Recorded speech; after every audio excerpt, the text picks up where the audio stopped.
Oh, speak, bitch. Come on now. Mangria and Stick start the show. Start up the Zoom call. Caesar rolling in late like Master Michael's eyeball. Yeah, Caesar 316. Everybody got there. Sticks 316. TV time fair. Mangria 316. Time officially dead. Killing time while teeth fall out his head. Sticks agree fast. There's zero friction. Not yes mid sentence. Instant conviction. Stand up for Jordan Gray. Chest out. Boom. Till the room get quiet and the air turn cold. Big ups to Stallion Pete. Big up. JC dropping in bombs all over Whitey. Big up. Got as many views as Mangria got teeth. Got up. Sticks put Bretsky on a carton of vitamin D. Missing. Big ups to Stallion Pete. Big up. JC dropping in bombs all over Whitey. Not me. Got as many views as Mangria got teeth. Zero less. Sticks put Bretsky on a carton of vitamin D. Missing. Sticks is off watching TNA. Stings under a hood catching Caesar strays. Mangria cooking up Marco fillets. Big ups to Stallion Pete. 10 views deep, 10 more views than all elite. Say it again. Hey. Big ups to Stallion Pete. Big ups. JC dropping in bombs all over Whitey. Not me. Got as many views as Mangria got teeth. Zero less. Sticks put Bretsky on a carton of vitamin D. Barrier. The tripod. 10 views. Sting and Marco. We coming for you, Nick.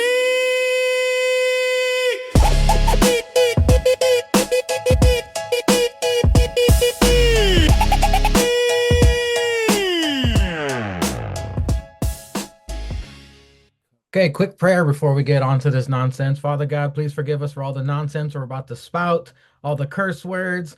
We are just grateful that we woke up this morning. We got air to breathe. We got sunshine on our face in some places. But thank you for all the blessings you continue to give us on a daily basis. We love you in your heavenly name. Amen, Father God. Now, Sticks, thoughts on the Super Bowl? Well, from a betting standpoint, I should have just bet the blatant obvious that it was going to be low-scoring game for the most part, and one side was going to dominate it. But other than that,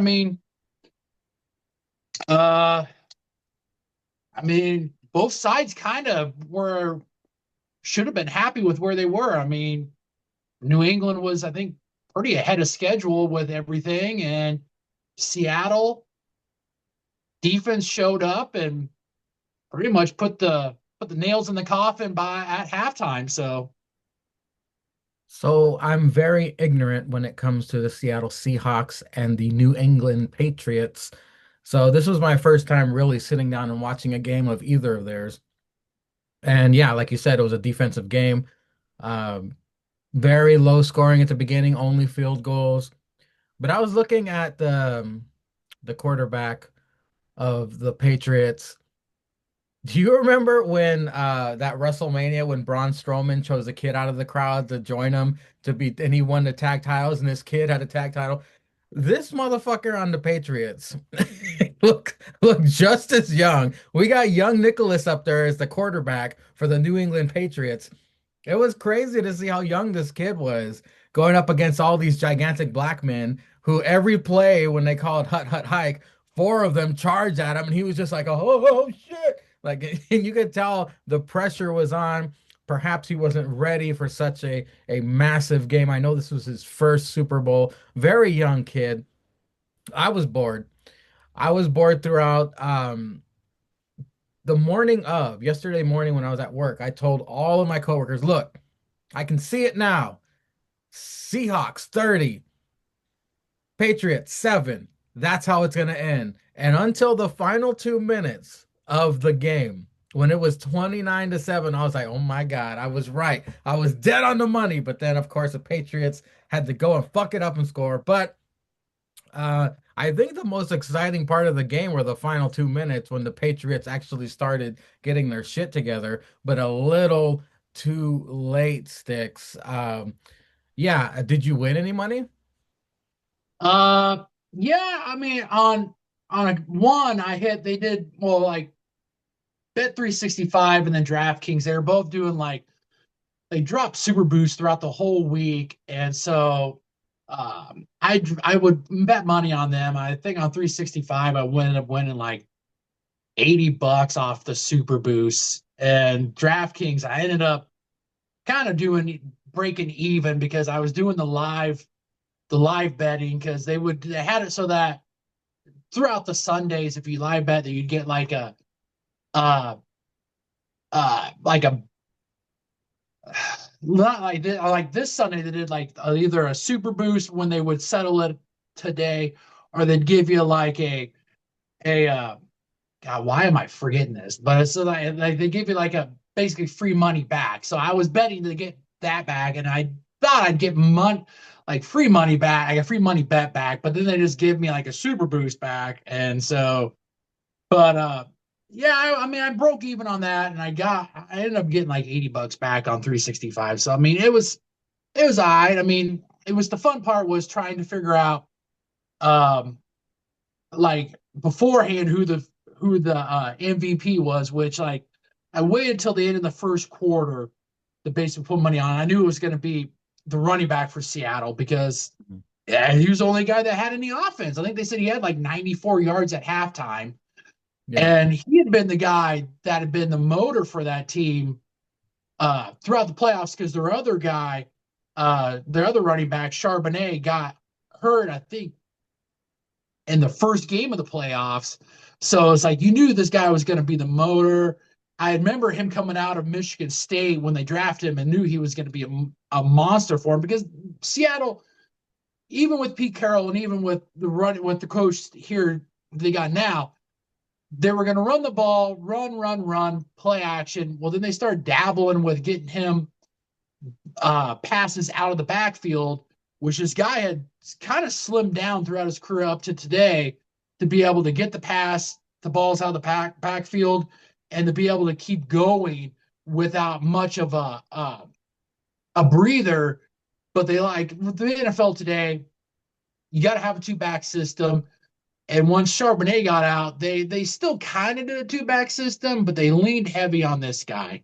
So you kind of knew where it was going by halftime. But then, like you said, after halftime, um, Seattle and New England a little bit, but mostly Seattle, they kind of started opening up a little bit. So there was a little bit of a creep in the back of the head of, was Darnold gonna get the MVP?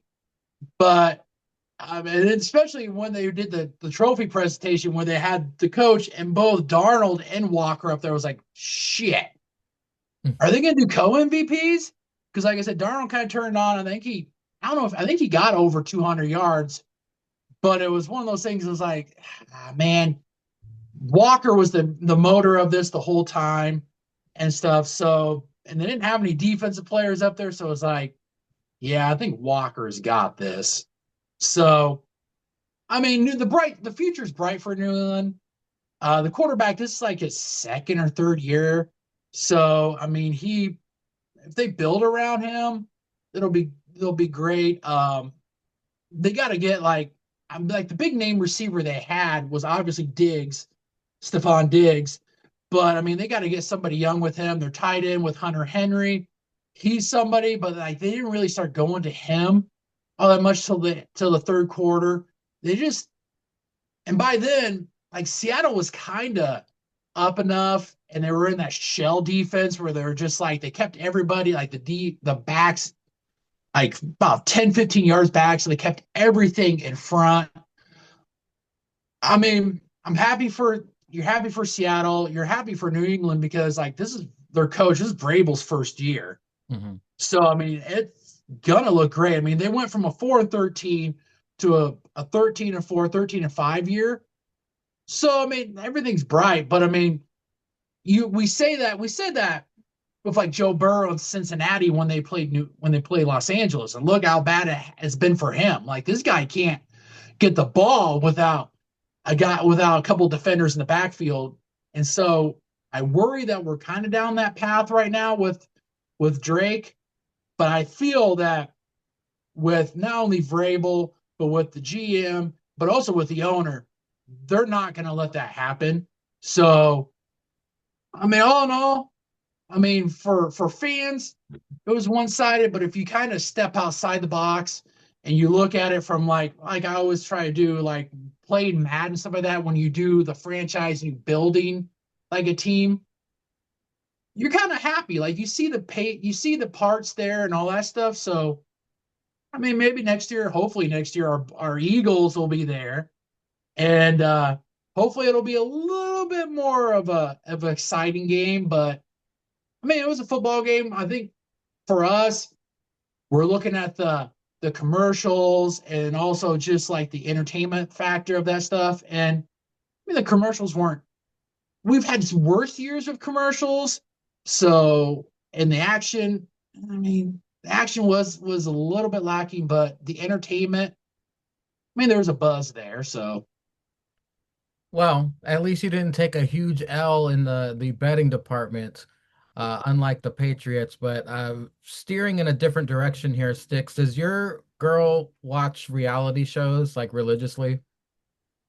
uh, I mean, certain ones. I mean, she don't like watch them like day of. Like we, of course, with both of us working overnight, we'll let them pass, and then we'll always watch, either if we DVR it or depend on what it is. Like she'll watch like Jersey Shore, like that stuff. So because we've watched it from the original, from Yeah. like the beginning up to here, and then I think she watches Sister Wives, Well, I bring but it still.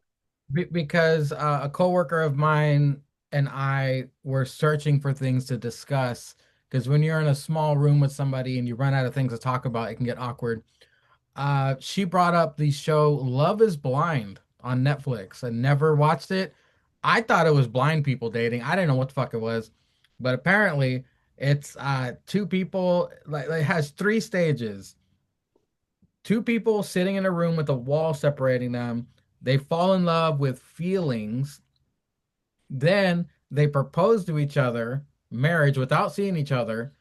Then they're off to Cancun, Mexico for like 5 days, where they basically fuck for 5 days. And then that's the honeymoon phase. And then they go and live together in Atlanta to plan their wedding. It is the most dramatic show I've ever seen in my life. Because I watched The Traitors on NBC. I thought that was dramatic. This is 10 times more dramatic. So if you, I don't know if you guys are interested in watching it. It's funny because as I was watching it, the whole time I was like, thank God I don't have to date anymore. This is too much, man. I remember like I was reflecting on my own dating life while watching this, how stressful and unnecessary things were, and just the whole rigmarole of getting to know somebody and the honeymoon phase. And it was crazy. Watch it if you want something to discuss, but other than that, your life might be better without it. Well, let's just talk about that. Like, I don't know if you, every once in a while, like I'll be, if there's like a commercial, or even just like if you're not watching TV, if you're just kind of just waiting for like either your significant other, or you're just kind of just taking a look at stuff, just to see the difference between like how we went through dating to like what people today do. And I think it's just leaps and bounds. It's totally different. And like you said, I'm very thankful that I'm been with my girl for like 20 plus years. I don't have to go through that, Yeah. because it seems like this, like the scenery and stuff is just, it's so different. Like we would, I think with you and me, and maybe, I mean, I would assume maybe even Cesar could speak for this. Like you would go out, like you literally went out. And if you saw a girl or you saw someone that you're interested in, you'd go up and you start a conversation like this. Like we talk about, you hear it, like you got the swipe left, the swipe right, but it's just like I don't think you establish much of a connection doing that, because you're not there physically. Like you got to set up something by either a chat or a DM, or if you're lucky and you maybe let this person know that you're interested, you establish like a video face to face. But I feel like that's lacking from just the first physical interaction that leads to maybe multiples. Whereas like with this, you're like, okay, you're looking up their stats, their background. And I think that just like alone, the physical interaction of that is just so different because like I I met my girlfriend at one of the jobs I'd worked with. And Mhm. so you kind of already get like what they're like work wise and all that stuff. And a lot of times like wise, that reveals a lot of like the person themselves. Yeah. Whereas like with this, like you talked about, like with Love Is Blind, I've read that that's like dating game meets 90 Day Fiance. Pretty much. Whereas like I believe like the physical interaction first that leads to multiple dates down the road. So, but yeah, I'd heard about Love Is Blind, and I've heard like they've had like what many spin-offs of that and stuff like that. I mean, if you're All I know Netflix, is that it has 9 seasons. I don't know about the spin-offs because I didn't even know it existed until my coworker brought it up. but I mean, if you're Netflix, go get your money, man. I mean, they've done what Squid Games, like you said, and like Love Is Blind, and they've done a lot of different things. Well, I mean, you're gonna go get stuff. All these other channels are doing it, so go get your cash, man. Yeah, like what you were saying with this generation, it kind of sucks the soul and the magic out of organically meeting somebody in life. It's funny what you said. You said you met your girl at work. That kind of violates one of my cardinal rules in life. One of the life lessons I'm going to pass down to my children: never date anyone you work with, because if things go bad and you break up, it's going to make things severely awkward at work from then on. But congratulations to you. The exception to the rule sticks. Let me Well, stop. the funny thing is, when I started working with her, I was dating somebody else. So it was just more of like we set up like a friendship. Mm. And then when me and the girl at the time I was dating broke up, I had already like we had so much stuff in common. And then we started like hanging out outside of work. And then that's when she like if you ask her, she didn't think this one that she would date me, but two, like at the time I was very and I still kind of am. I was very immature at the time. Like we would hang out after work. I would pretty much just buy alcohol and stuff like that, and we'd show up and we were like it was like her and a bunch of her friends that I also had worked with. And at the time, yeah, I was very immature, but yeah, I mean, I believe in the physical portion of just meeting somebody physically and getting like a not I don't know if you want to say an opinion, but just kind of like a general like state of mind of somebody there before like doing all this stuff because like so much stuff can happen when you do like the cameras, but also just like the dating app stuff. So Well, Cesar, we were talking about reality shows, but do you have any thoughts on uh, hooking up via apps versus via organically in person or work, have you? Yeah, I don't be on no dating apps. I ain't got time for that bullshit. Uh, yeah, you should meet in the streets. Hmm. I'm still a proponent of meeting a nice lady at a bar, making a drunken mistake, you know what I'm saying, and taking it from there, the good old fashioned way, I you know. think sadly that's going to become a vestige of the past, seeing as this new generation is swiping left and right and shit. It's upsetting, Well, but hey, well, they still swipe left and right, and then they still meet in public places. So they still meet at the bar, you know. hence the bar scene. But Yeah, Cesar, yeah. have you watched any new shows lately? What was I watching? No, I've been trying to catch up on some anime, so I've mostly been watching that and then just YouTube clips, you know. Just like I'm stuck on this like I don't know if you've ever seen Eater or something like that or Mise en Place, but they're on YouTube where they go these like nice, dope ass, sometimes fancy, sometimes not restaurants. But now let's shift our focus to what brought us all here. No, not the Stiller After Party, but catch them bi-monthly, tri-monthly, whatever on Apple Podcasts. This is the spinoff of the Silver After Party podcast. This is the tripod, and we like to talk about other shows than Raw, SmackDown. We cover the A show.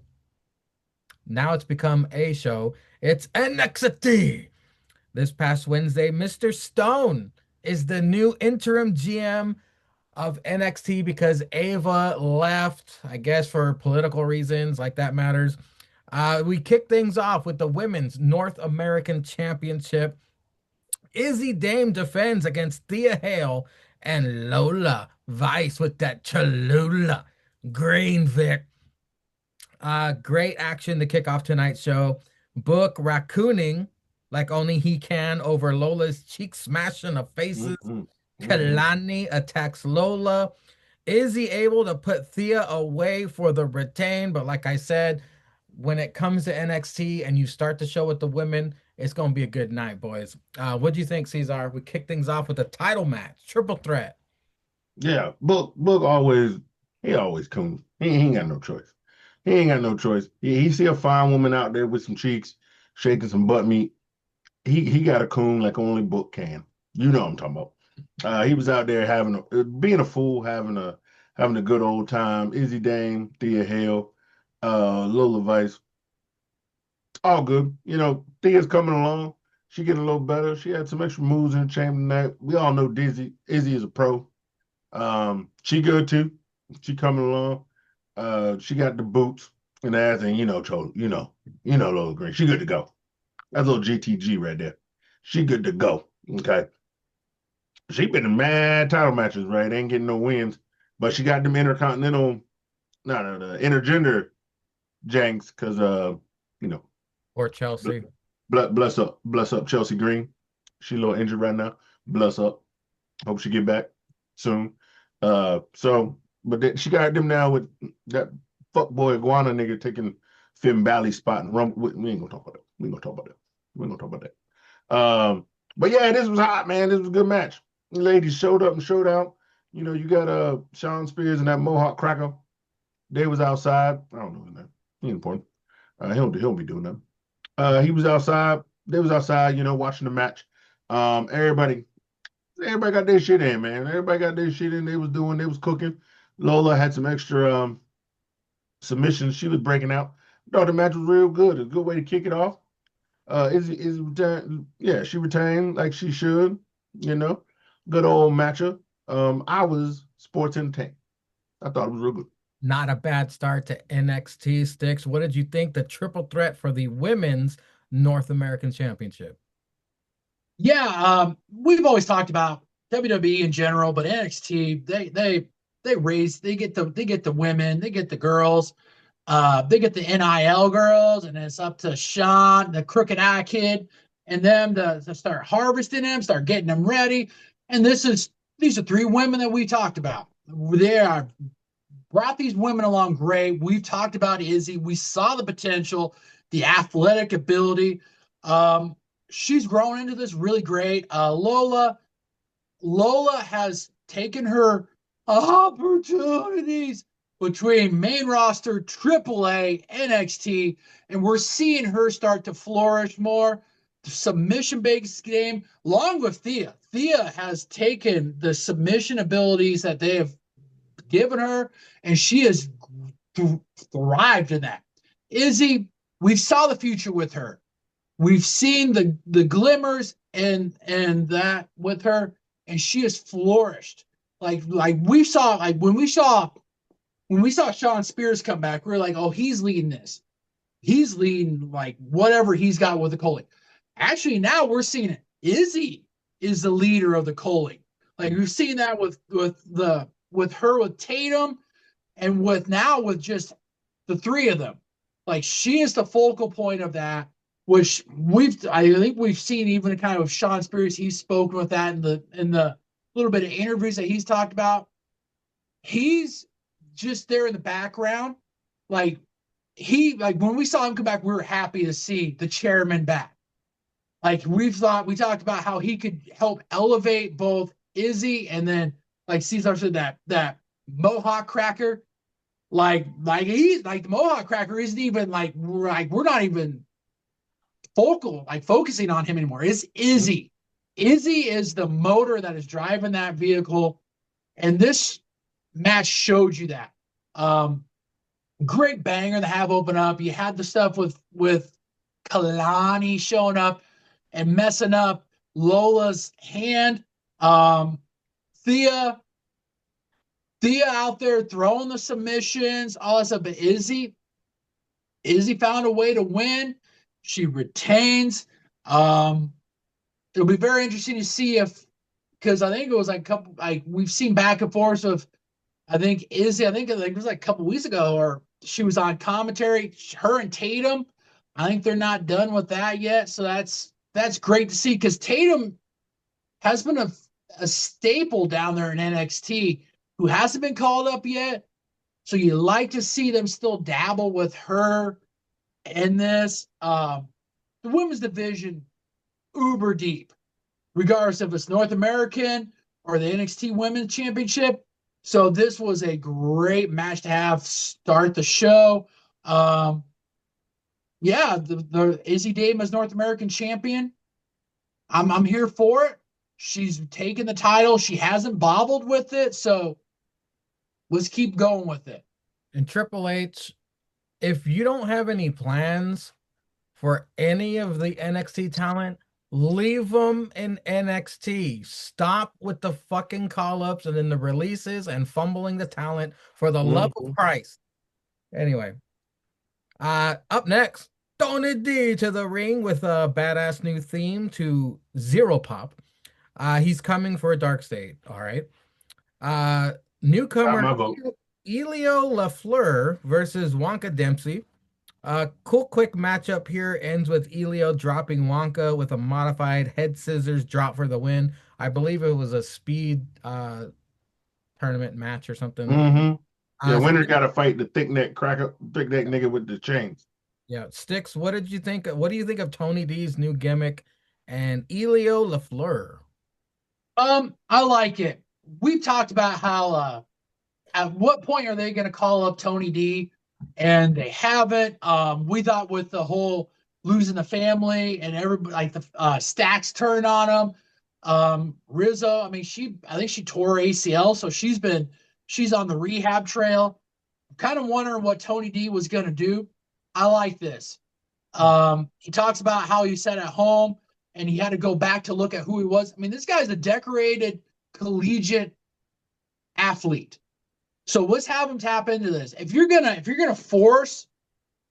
Dark State Metal and a bunch of other people's like business, at some point you got to collect on that tab. Like what they've done to other people, they've got to start getting into Dark State's business. So let's have them do that. Now, will that be having Tony D come after them with the tag team, and then with Dion and his singles run? Have him do that. I love the entrance that they did for Tony D. I mean, like you said, it was the Zero Pop. But let's have that grow.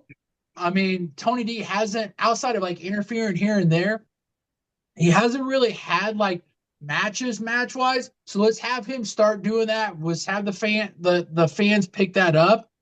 Tony D can go. We know that. So it's only a matter of time before the crowd gets behind that. The new entrance I thought was great.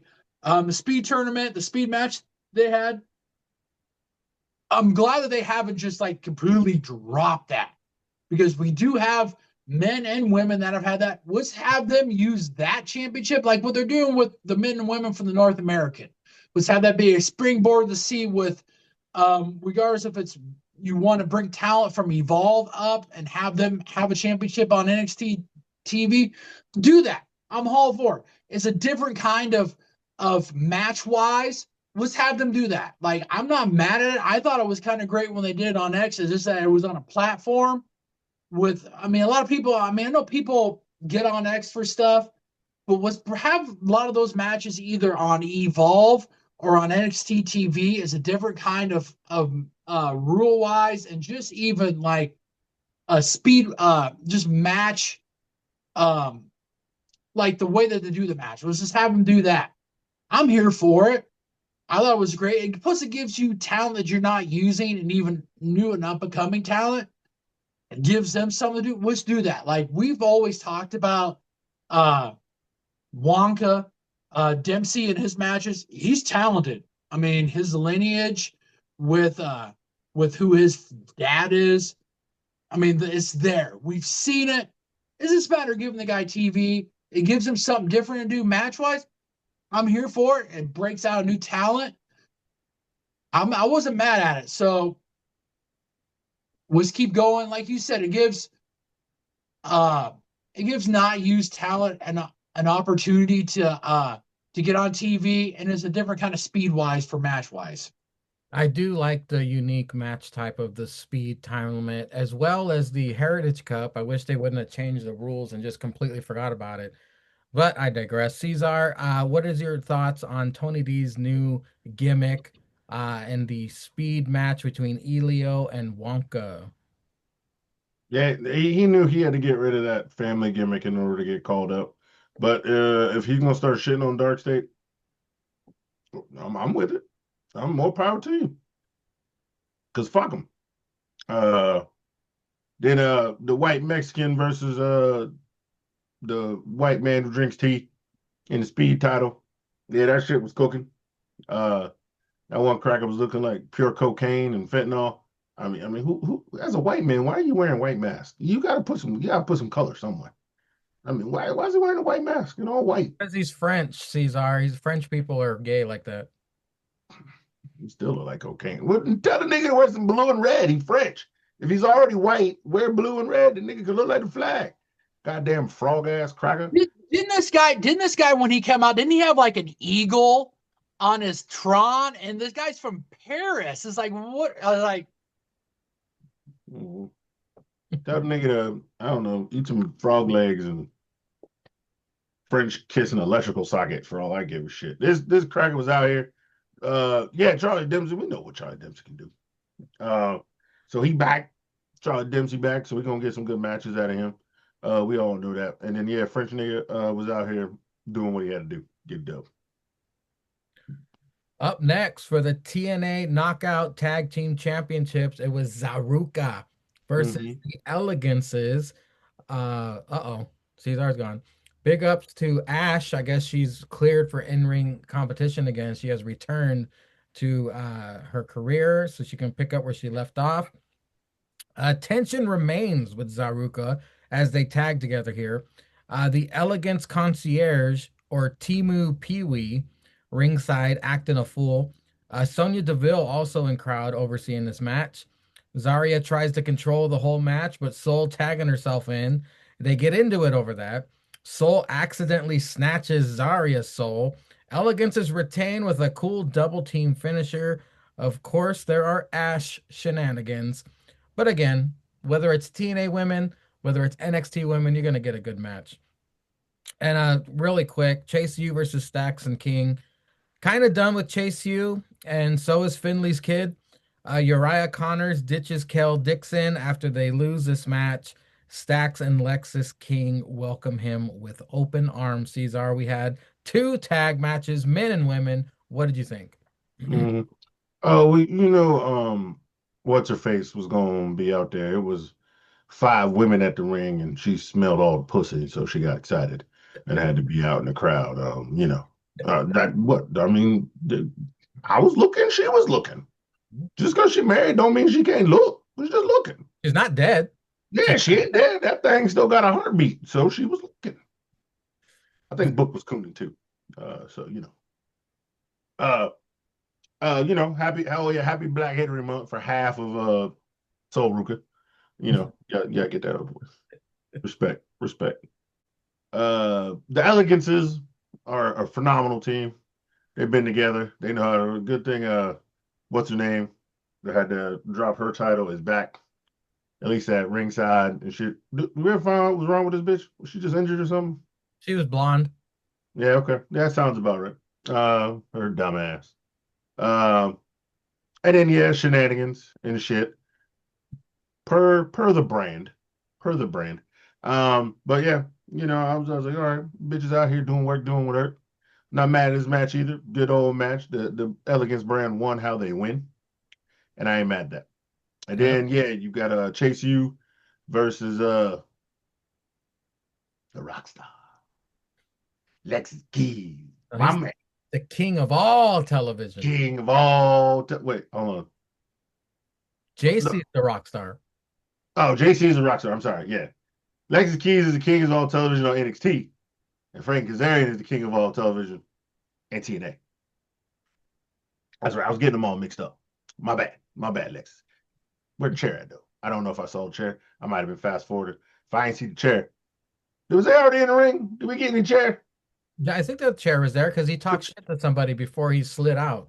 Oh, yeah, you're right. You're right. You're They right. didn't show the slide out on TV. They showed it backstage because he's Hey, talking yeah, yeah, shit. yeah. Yeah, but And then chair was they there. You won't. got that right. They cut to like them already in the ring. Yeah, yeah, yeah. Well, he was, yeah, the damn chair was there. And then you got old Stacks with the TNA shit that he out there and his bitch causing a goddamn ruckus. Yeah, these boys, these young boys trying to get in Chase U, you know, they trying to prove themselves any kind of way. They got the chip on the shoulder. They doing work. They doing dirt. This was a fine match as well with more fuckery and shit afterwards. But I wasn't mad at it either.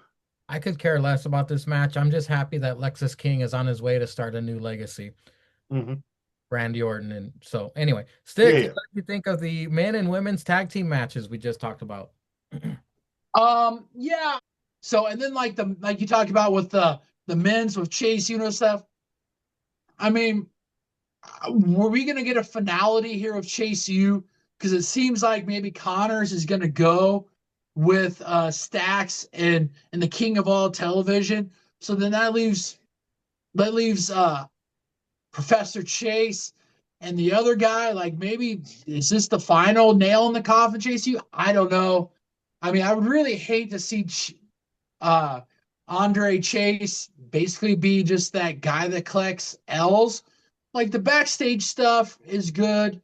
I'd like to see him bring some people from Evolve as like a new class and Chase U, help elevate them, help pass some wisdom down because this guy is a multiple time tag team champion. So maybe that helps elevate that. I wasn't mad at the match. Maybe we're gonna get Uriah Connors with Lexus and Stacks. I mean, I know a lot of people are wondering if his relative that was a free agent from New Japan was coming, but I think we got some finality with that on a past episode of Dynamite. But I mean, the tag matches were good. Women tag division with TNA's tag division. Not gonna You're gonna get great action in that. And with this, you keep building up talent from Evolve, but also talent that's kind of there in NXT. Build that. Maybe we get a new faction. They got some TV time. Can't get mad at that. The old Sticks 316. Hmm. The NXT Championship ladder match. The main event was Joe Hendry versus Dion Lennox versus Ricky Saints versus Sean Legacy versus Jackson Drake versus Shiloh Hill versus I forgot his first name, but I know it's Carver, the Destructor. That dude's like mini Oba. B Keanu. Keanu, that's the least black first name of all time. This crowd is lucky to have seen such a chaotic main event like this one. Action and carnage everywhere. Carver rips a ladder in half. Shiloh then uses the broken ladder as stilts to a shortcut to the NXT title in the ring.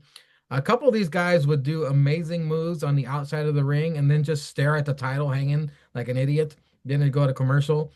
Carver gets buried by ladders. Sean Legacy's 450 onto Jackson Drake's dick. Carver emerges and tosses Crocas in the crowd through walls. Ricky Saints ultimately kicks Carver off the ladder to outside ladder. Tug of war between Joe Hendry and Ricky ends with Ricky falling off, and Joe Hendry, after how fucking long, finally becomes the NXT champion. Wave your hands in the air as Booker T sings us off the air. Sticks. Booker T was heating under that desk. What did you think of the main event ladder match? Hey, Joe. Hey, Yeah, we started off. Book was singing like Book's a believer, man. This guy is.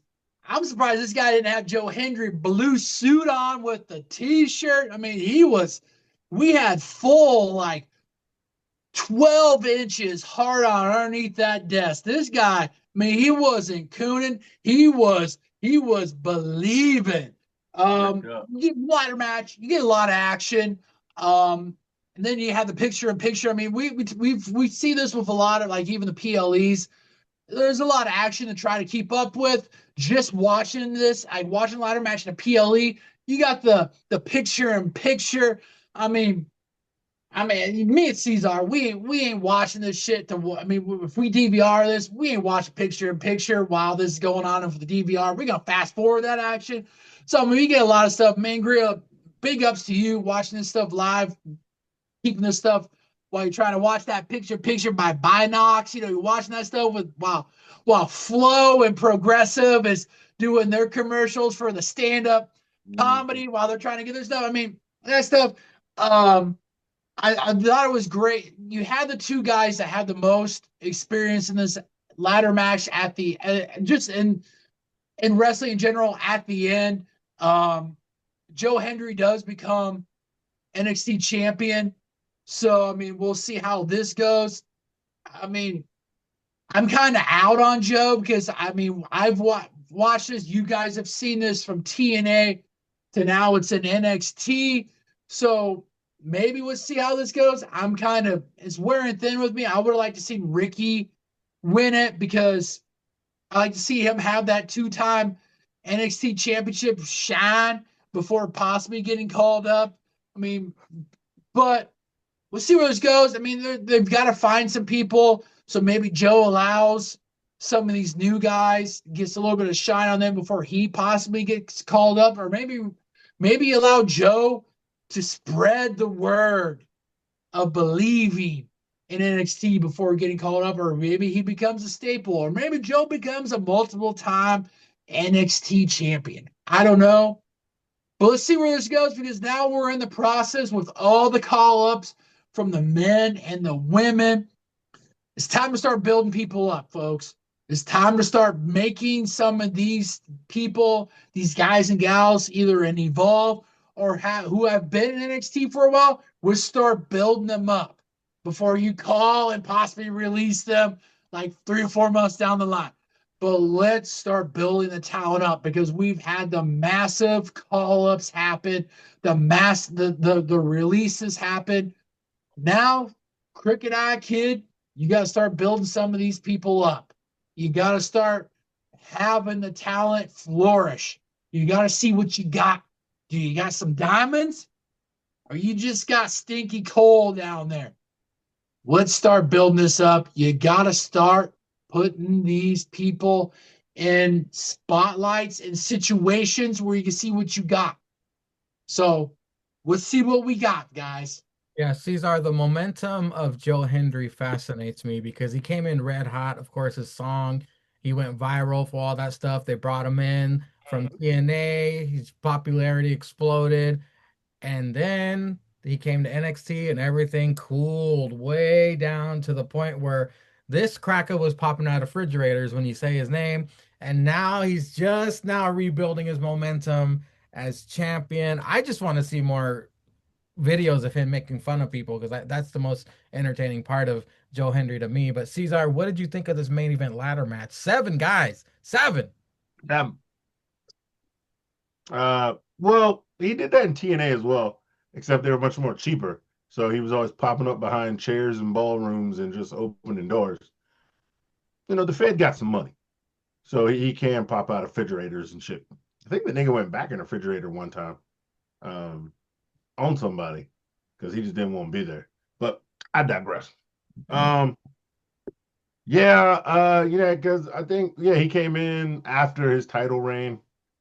So yeah, he came in. He obviously you got to cool off after a title reign.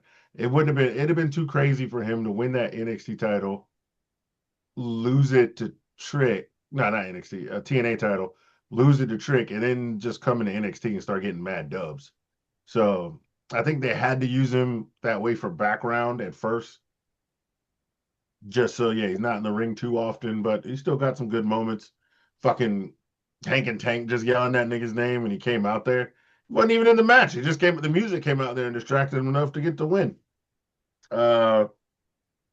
But they had that Evolve cracker in there. They're trying to get eyes for the regular crowd to go look at Evolve.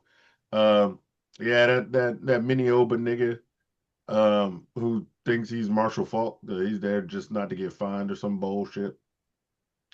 Nigga, kill yourself. Okay. Just kill yourself. You're not Skittles. Okay, you ain't Beast Mode.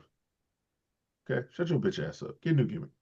Um, Another cracker that had the stilts and jeans. He just out there. But I tell you what, that white man known as Sean Legacy. It's a badass white boy right there, girl. That's badass. He on his way. He on his way. That nigga. Is that nigga no, that nigga should have been the Evolve champ. That nigga cooked. When I tell you, every time I see Sean Legacy in the ring, I'm like, oh, this is gonna be an all-timer right there. This is gonna be, I ain't gotta worry about nothing. I can sit back. I ain't gotta pay attention to this because I know this shit gonna be good. This shit gonna be good even if I just listen. This shit gonna be good. That boy Sean Legacy, he got something. He got something there. We need to bookmark this. Remember when I talked about Mello when he and Adam Cole had their match? This is gonna be like Caesar, like my Mello. This is Caesar's Mello, Sean Legacy, and I believe it. I know what Caesar's talking about. This guy is gonna be somebody that they can build that brand around and or start elevating to the main roster. Whenever they do it, the potential is there. This boy got it. His promo game ain't that. He like the reverse.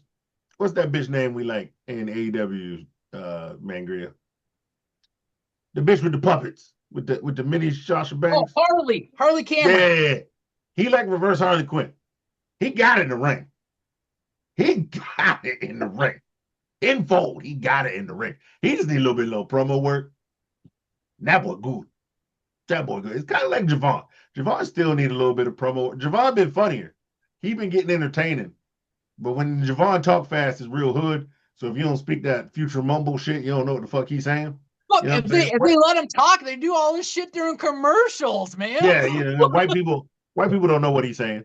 Plus, it's a shame it's February and the dude got injured. That sucks. Yeah. Goddamn, man. See, February Pirates couldn't save him, man. That's what I'm saying. It's a damn shame.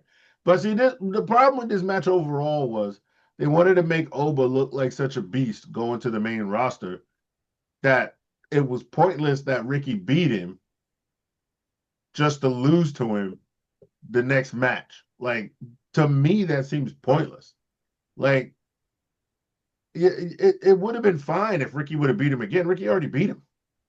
You still could have had this ladder match, right? Like, even if Ricky beat him, or if Oba beat Ricky, he couldn't have beat him twice because then it would have just been Ricky's not credible enough.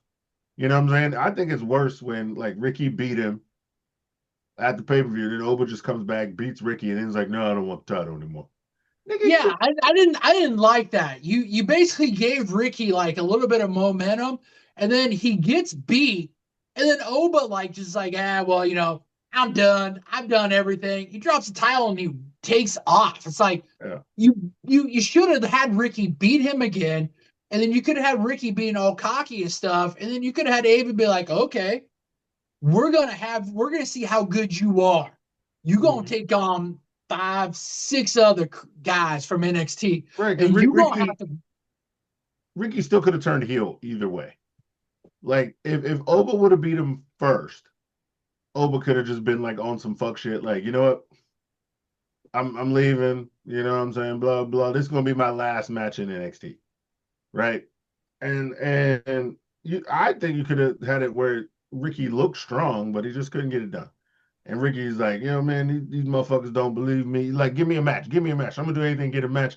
Go heel kind of like that way. And then, turn into like ego when he does get the win, the second win. That's what Ricky's like, I told you bitches. I'm out here. I'm absolute. Got the title. Y'all can't fuck with me. And then, have Joe Hendry and them in and just still have the ladder match, regardless. It would have been a longer reign then for Ricky. It still would have been short if the plan was to give it to Joe Hendry. But I can't believe that you would have Oba win it, drop it off, just so you could give it to Joe. You know what I'm saying? Like, at that point, it looks worse for Ricky because it's a way shorter reign versus like a couple of months. If you got to transition the man, just transition it. It was like we all get we all get it and whatnot. Um, but sure, whatever. That's how it went down. I thought the match was good. I just hate it when they do matches like these on TV because everybody wants to chant holy shit, then you just can't hear what's going on for like 5 minutes at a time. Because the fans are chanting all holy shit. And then yeah, he threw a cracker through the wall. Motherfucker got 450 on his dick. Uh, big fake ass beast mode got put through a ladder. Niggas just getting flown out, thrown everywhere. They threw 8 ladders on that big, big thick neck slave ass nigga, and he yelled and threw them shits off. You know what I'm saying? And then see that's what happens, Ricky. Couldn't hold on because you only half of February, man. So Joe Hendry, European ass. I don't know where the fuck that nigga from. He got accent. Um, he came out there and won that title. And then Booker T was rooting for him. So he was getting halfway February powers from Booker T. You know what I'm saying? Booker T already lost his voice. He losing his voice again, belting that shit at the goddamn end of the match. He's sitting there screaming more for Joe Hendry than Shalula Green. That don't make no kind of goddamn sense. But hey, shit was live. I liked it. And then Joe Hendry won. So I'm with it. I'm with the shits. And so was that episode of NXT. That's all I had planned to talk about, but we can dabble in some AEW or TNA. The TNA, since it went to AMC, I have not missed one episode. I haven't been taking notes, but I've been watching. And they've been consistently decent. The first episode was kind of wonky, but the next episode where they had the Feast or Fired was cool. Mm-hmm. And then they ended up firing McLean. I thought he was going to pop up in the Rumble for sure. I was like, oh, they're firing him so they can bring him to the main. Now, that's some wacky shit. But have you guys had any thoughts on the AMC version of TNA? Sticks? Yeah, we actually had a lot going on. The system reboot happened. Yeah, full reboot. Yeah, full reboot. Which I don't know if you guys. We could kind of see it because they like the crowd started cheering more for him, and that was more of a faction to be more that people would hate. And so with JDC retiring, I was kind of hoping they would have switched it. Like Eddie Edwards would have been the guy they would have kicked out. I would have liked to seen him and Alicia become faces again and Moose be the man of that. Like Moose, I think would have been a better leader than what Eddie could have been with them. But I could be wrong. Them kicking JDC and Moose out. Moose gonna fuck him up. Mm-hmm. Moose, like we know Moose. This guy's gonna fucking come for one and for all. Feast and Fired, staple on TNA. I love how they do that. Trey Miguel coming back because of some past stuff. Mm-hmm. It is what it is. We know what we're gonna give Trey Miguel. When Zach he had a good match. He had a good match last week. Well, we know what he's gonna be. We've seen it with his X Division title run while Zach and Wes were in NXT. This guy took that X Division and ran with it. This guy. So we know what we're gonna get with that. Ash by Elegance, she's back. They had like a 6-woman tag match. Them coming out in Albuquerque with the Breaking Bad garb and all stuff. That was great. As much I was glad they signed with AMC. I would have liked to see more of a mainstream channel. Like even if they could have got like of CW or even something like that, that would have been great. I'm not mad at it. TNA, they're doing what they're doing. I like McLean with the whole thing of him getting fired and then attacking Santana. Maybe we're going to get that. McLean's a good wrestler. He's a staple there. He's got some history. So we'll see where we're going to go with that. I like it. TNA's TNA, and man, let's keep going it. Let's keep doing it. The partnership with them and WWE is going strong. Like you said, their first episode on AMC, a little wonky, but they seem to have got their footing now. And they're going to keep going what they're doing. So Let's see what they do with it. They are doing way better, not by much, but they're doing way better in views than they were on Access. But switching gears now to the company that picks up all the loose contracts in AEW. We got the Rascals are now in AEW. Champa is now in AEW. Jake something, Caesar's favorite, AEW. Didn't even know he was AEW up there. absorbed everybody, and now their roster has gotten even bigger, like they needed it. Loosely watching it, it's MJF doing his MJF thing.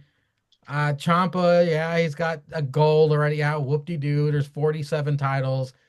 Wait. Is that his gripe? Is he didn't have a title, so he goes to fucking AEW and they're like, AEW gets the here's the title. fucking title. Yeah, he gets Sylvie, not Sylvie. Goldie, Sylvie. But he's back in the chair cutting promos I and saw slamming. that. I was like, that motherfucker. Yeah. I was like, hold on. I'm gonna have to start watching Collision just for Champa, Sylvie in the chair. When he was in that damn chair, I was like, oh my God. I was like, I'm gonna give you a chance, Champa. You got one shot. And Excalibur, not knowing that it was fucking fairy tale ending. He does that move and he's like, oh, it's like a version of like Angel Wings. Like, come on, dude. It's the fucking fairy tale ending. By the What way, the hell we do? speaking of AEW picking up loose contracts, just today I saw Gargano and Candice have removed all WWE references from their social medias. That could be, they could be Oh, they leaving too? fucking AEW. I don't know. Don't take my word for it. I just saw it Well, on. I know a lot of people are talking about, what was it, from SmackDown when they showed him basically comatose on that trunk, that they were like, well, it said NXT on the trunk, so maybe they're gonna have him go down to NXT, run his contract out, and go. I mean, AEW, like you said, they're picking up all the loose contracts. We're getting Gabe Kidd on there, Clark Connors. Those two seem to be not done with the Darby, so they're doing that. It's like, you guys have all this talent and you have AEW, but then you have like your minor leagues of Ring of Honor. It's like, at what point is enough enough? Like, what are we doing here? Like that was the biggest problem with them, and like their fans with WWE and picking up stuff. Oh, they're picking up all these guys and they're releasing all this stuff. Well, now you guys are in the monopoly in itself. You guys are picking up all their contract. Tony Khan's like, yeah, we're a land of opportunity too. We're bringing all these. Yeah, but you guys have like 4 hours of TV. WWE has like 5, but they could also run people down to NXT. So they've got like 7 hours. They have more TV. You guys have Ring of Honor, but yet if we want to watch that, we got to still do a subscription base for Honor Club. Woo-hoo-hoo-hoo. I do gotta say props to Ciampa. Whoever is doing his music. At NXT, he had a banger theme. Yeah. AEW, he's got a banger theme. It's a good theme. There It's we a go. good theme. Cool. And Andrade got 4 OnlyFans hoes as his like crowd were kissing on him and shit. You imagine you go back to that fucking company. Now you in what was he in a tournament for? What title is it? Is that for the main title? It's for the main title. Yeah, it was like an Yeah. eliminator. They were doing an eliminator. That match with him and Kenny was good. It was good. So you beat Swerve, you beat Kenny, and you bringing 4 hoes straight from the gram just to throw it in your ex-wife's face and the company she worked for. Just got 4 gram hoes out here slutting it up. You know them bitches about to be detained by ICE next week. I thought Cesar for sure was going to lead the AEW conversation with a rant. Because the no knees cracker I hate that guy. murdered MJF and now has a championship fucking match and also He squashed him. He With that squashed guy, him. can we talk about how quick MJF went limp as soon as that fucking sleeper, that chokehold got put on him? Like, as soon as fucking what's-his-face comes out, or Hangman comes out, distracts him, bumps into him, gets put in there, and then drops his ass. If they give the belt to this guy, I'm burning AEW down. This is all. I'm not even. I was drunken mad at that post the other day, but man, fuck this guy. Fuck this. My old lady was like, as soon as she said she can't, because she watches it before I do, because I wait and watch my stuff like on Sunday. So she came home. I came home like Friday morning, and she's like, I'm gonna ruin something for you. I was like, well, okay. I mean, what is it? She's like, that no knees guy choked out MJF in like record time. I'm like, what? She's like, yeah, Brody King and MJF had like some kind of title, whatever shit they pull. It was like Eliminator. She's like, yeah. And this dude, MJF, got distracted, put in a chokehold, went limp, dropped, and he wins. And I'm like, why is fucking Brody King in the fucking AEW heavyweight championship picture? I She's knew like, for sure when Brody King won that match. I was like, well, now we just certified there's gonna be a tripod on Monday because I gotta imagine Cesar's got thoughts on this big dumb fuck. And now I at hate the it. top, It's the he's at the stupidest top. shit. This is the stupidest shit ever, man. This is the dumbest shit. You just got your world champion back, who was like the longest reigning world champion, and he's gonna lose an eliminator in like 5 minutes to some thick neck cracker. And see here, I know what Tony Khan. Know what he doing. Know what he doing. Know what he doing. See, first of all, this all starts with a cracker named Paul, right? I see you, Paul. We all see you, Paul. Niggas, motherfuckers online, they be right. They be like, Paul don't like the niggers. I know Paul don't like the niggers because his wife likes the niggers. Secretly, she wants some black dick. She wants some black dick. I know she do. She always hanging out with the New Day in the ring, walking around sweaty ass. Booby Lashley was back there back in the day. We all know she like black dick. She don't like Canadian dick.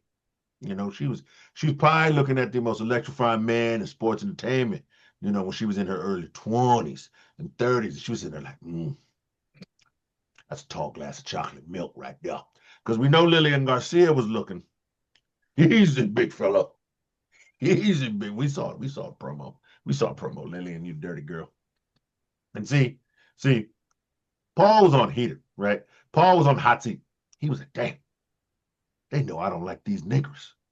Because, I'm afraid my wife, I'm going to come home and I'm going to be sitting in that chair in a fucking motel at a desk while she getting piped down by some, some BDN, some big dick nickel out there, slanging it from the back. You know what I'm saying?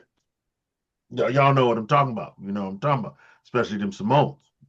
Because you know what that stands for. Yeah, long time people, they know what it stands for. We ain't got to revisit that. They know what it stands for. Okay. Getting piped, right. Then all of a sudden in this Royal Rumble, all of a sudden, just happened to be a point where they was bringing out one of their contracts and changing his name.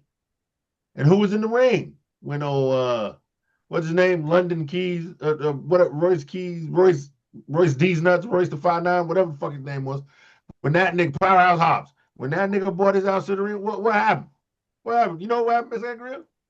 You know what happened? You know what happened, Stinks? There was 5 other niggas in the ring. So there was 6 niggas in the ring in the Royal Rumble at the same time. Of course, it was only like halfway through the list, so won't none of them niggas winning. You know what I'm saying? The Samoans came out last. You know what I'm saying? And fuck that nigga Roman too. Okay, now that's my tribal chief, so I can say that. I can say that. My tribal chief. The Saudis and Paul were on the same page. They were like, let's get all the ninjas in there early. Let them sort this stuff out, and then we'll bring them Samoans in later. Master Michaels was in the back beating his meat. It was so much black on black crime for 36 minutes, for 30 seconds, hour and a half, whatever the fucking timer is that they be saying is a minute and a half, but sometimes it'd be like 5-8 minutes. You know what I'm saying? Because niggas be walking slow as shit to the ring. You ever see Randy Orton walk to the ring in a Royal Rumble? Take that nigga 3 minutes to get down there. How is it a minute and a half and he ain't never 30? Well, Jay Uso, he was fucking yeeting for 30 minutes before he got to the fucking ring. A nigga went into the stands, drank 2 drinks of some cow's milk and vodka, because who knows what them darkers be drinking over there, unprocessed and shit. And then this nigga yeeting everywhere, Booker T still skeeting under the ring, dreaming about Joe Hendry and shit like that. And then And then we had this Nazi fucking coming out the Kanye song, Hail Hitler. This nigga retired the GOAT, and then the other GOAT. And then here's where it started. See, he had all them niggas in the ring, right? And he goes, I'm gonna give the niggas time to shine. They can fight each other. Master Mike, that was Master Mike's in his ears. He's like, yeah, put the niggas together. Let them niggas fight. Mandingo fights. Yeah. There ain't none of them no Django. They ain't gonna win this Mandingo fight night in Saudi. And these niggas is brown too. They gonna love this shit. They just gonna see the browner niggas fight. Yeah. 30 weight versus 40 weight. The fight of the century. Yeah. And then he did that shit and he felt all proud about himself and shit. And he was all happy and shit. And then what did he decide to do? Because he couldn't find a nigga, he got the next best thing to a nigga. He got a fucking Mexican. Yeah, because he with Trump. And he's like, ICE needs to get all these Mexicans out of here.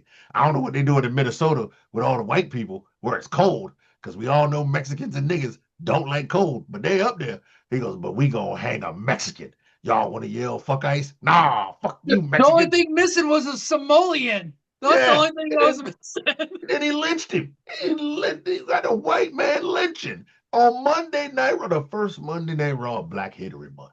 The first Monday Night Raw of Black History Month. You got some super Ivan Drago Russian European cracker built on steroids and hope, lynching a nigga adjacent, an adjacent nigga, an AN, not a YN, an AN, a Mexican, which is a nigga adjacent. Because you know why? Because Mexican and black people, we like eating our food, chicken, tacos. We like drinking heavily, tequila, Hennessy, and we like fucking fat women. For some reason, see, he was like, that's nigga adjacent. And he lynched his big ass. And then what Tony Khan do, that fucking Durka, what'd he do? He's like, well, if I can't beat the white man, I'm going to steal an idea from the white man. So then, so he wants a cracker who's saying, fuck ICE, to lynch another cracker. And I don't even know where they were. They were probably in Albuquerque or something. No, wait. No, he lynched a Jewish white man. Yeah, that's right. That's the white black man. That a Jew is a white black man. Cultural food, love fucking fat white women. That's just the same thing. That's been oppressed by white men for years. Yeah, he lynched the other side of the black man. If there was two sides of a coin, where the black man is the coin, the heads would be Jewish, tails would be Mexican. So these niggas have lynched two adjacent niggas during the same week of Black History Month. What the fuck? And then lynched him by some thick neck cracker with no knees after he beat the world champ in 38 seconds. Who I'm pretty sure if you look somewhere on those tattoos, probably has a swastika adjacent on there. So he's got Hitler blood and all that stuff running through him as he's choking this dude out, hanging him, just letting him dangle in the wind. I know why. I know why he's saying fuck ICE. I know the real reason why he's saying fuck ICE. He knew Bad Bunny was going to be at the Super Bowl and saw all them thick booty Latina bitches getting arrested off the streets. And he was like, God damn, there ain't nothing like my flat ass wife. I got sitting at home drinking Budweiser or smoking. I need some booty like that to bounce on me. No, you can't take them bitches away. I know that's why you like Latin women. You damn fetish having tattooed cracker with your fucking Nazi tattoos and you ain't got no knees. And that's what's really pissing him off. He ain't got no knees. As he's fucking giving him that anti-ice dick, he's stealing that Mexican salsa spirit from him one chick at a time. He ain't fucking no Latin bitches because he's a thick neck cracker with no knees. He can't bend down to grind on that booty when they dancing in the club. He just standing straight up like this with great posture. He barking can't bend down to catch that booty. He's barking at him. Sounds So, then stealing that from Cody Raheem.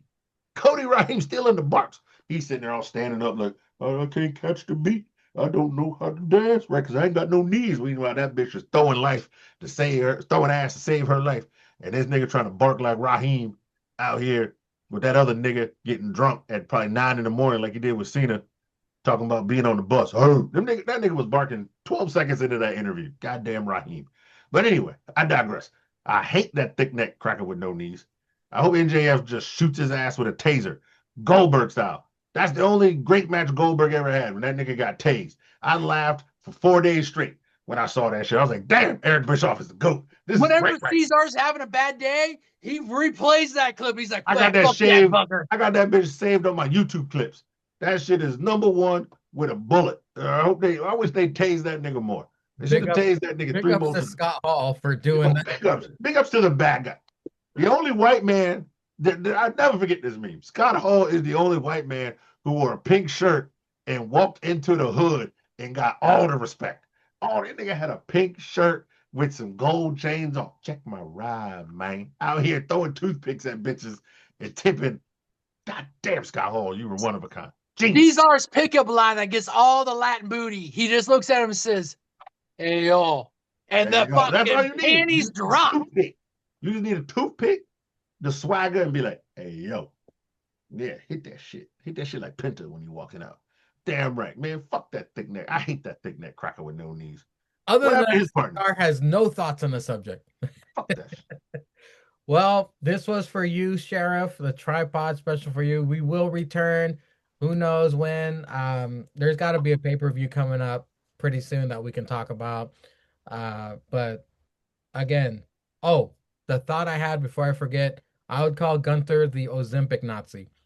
Yeah, he did lose all that weight. But yeah, gentlemen, thank you for your time. Always a good time on the tripod. And until next time, we do what we do best here on the tripod, and we give that big ups to beautiful Stallion Pete.